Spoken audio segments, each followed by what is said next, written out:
اور پھر اعلیٰ حضرت علیہ رحمہ اور آپ کی زبان پر ہمیشہ حق جاری ہوا ہے، آپ کی زبان پر ہمیشہ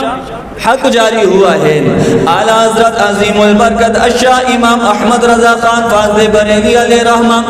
آپ بچپنے کی عمر کے اندر ہیں کہ آپ فرماتے ہیں، آپ کے دادا جان فرماتے ہیں کہ میرے بیٹے کو، میرے پوتے کو پڑھانے کے لیے قاری صاحب آئے، آ کر قرآن پڑھا رہے تھے۔ ایک جگہ پر بیٹھ کر قاری صاحب احمد رضا کو قرآن پڑھا رہے ہیں، قاری صاحب کوئی اور لفظ پڑھاتے ہیں، احمد رضا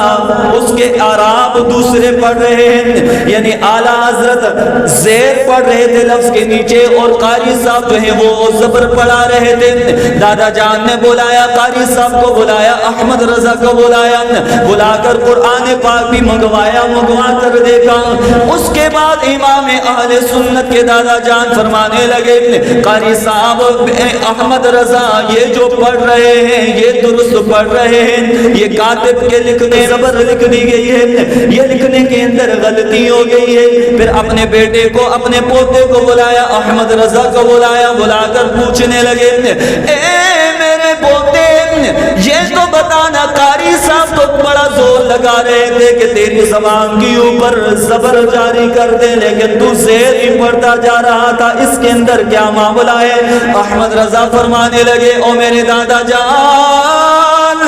میں پڑھنے کی کوشش تو کرتا تھا کہ زبر پڑھوں، لیکن میری زبان کے اوپر رب کی طرف سے زیر ہی جاری ہوا کرتی تھی۔ یہ اعلیٰ حضرت بچپنے کے اندر قرآن پڑھنے کی عمر کے اندر بچے کو کیا پتا زبر ہے زیر ہے، اب وہ